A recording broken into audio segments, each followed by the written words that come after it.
महाभारत के युद्ध के बाद भगवान श्री कृष्ण और अर्जुन द्वारका लौट रहे थे, पर इस बार रथ को भगवान ने नहीं, अर्जुन ने स्वयं चलाया।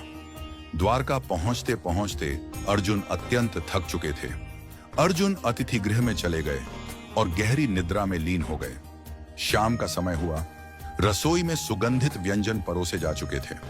रुक्मिणी जी ने प्रेम पूर्वक भगवान को भोजन परोसना प्रारंभ किया और कहा, प्रभु भोजन आरंभ कीजिए। भगवान श्री कृष्ण बोले, रुक्मिणी हमारे घर में अतिथि आए हुए हैं, हम अतिथि के बिना अन्न का एक कौर भी ग्रहण नहीं कर सकते। रुक्मिणी जी बोली, आप आरंभ कीजिए प्रभु, मैं अर्जुन को बुला लाती हूं। रुक्मिणी जी जब अतिथि भवन पहुंची तो देखा अर्जुन गहरी निद्रा में थे, किंतु वह निद्रा भी साधारण नहीं थी। उनके रोम रोम से कृष्ण कृष्ण की ध्वनि प्रस्फुटित हो रही थी।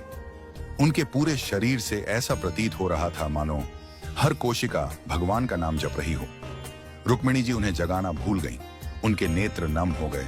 वह वहीं खड़ी हो गईं और मंद मंद स्वर में ताली बजाने लगी, जैसे किसी हरि कथा में प्रेम से भीगी भक्तिन हो। उधर भगवान श्री कृष्ण ने नारद जी से कहा, नारद देखो तो सही, भोग ठंडा हो रहा है, कोई अर्जुन को बुलाकर लाए भी या नहीं। नारद जी तुरंत वीणा लेकर अतिथि भवन पहुंचे।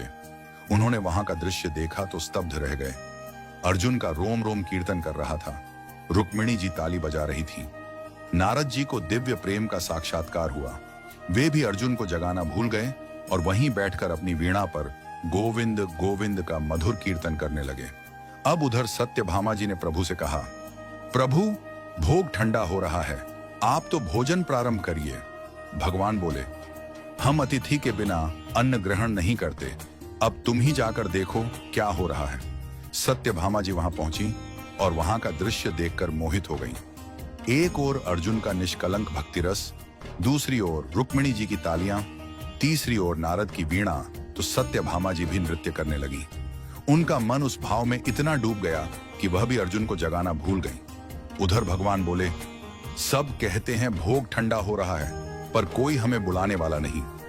लगता है मुझे स्वयं चलकर देखना पड़ेगा कि वहां ऐसा क्या हो रहा है जिसमें सब हमें ही भूल गए हैं। भगवान श्री कृष्ण वहां पहुंचे और जो दृश्य देखा वह अद्भुत था। भगवान के नेत्र सजल हो गए, प्रेम के अश्रु उनके नेत्रों से बहने लगे। उन्होंने धीरे से आगे बढ़कर अर्जुन के चरणों को अपने करकमलों से दबाना शुरू किया। जैसे ही भगवान के अश्रु अर्जुन के चरणों पर गिरे, अर्जुन चौंक कर उठे।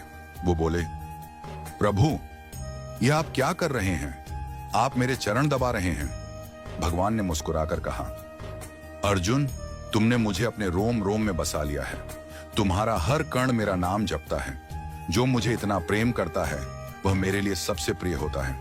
जो भक्ति न दिखावे की हो न प्रयत्न की, जो भक्ति स्वाभाविक हो, जो भक्ति सांसों में बसी हो, जो प्रेम निराकार न होकर सजीव हो, वही प्रेम प्रभु को बांधता है।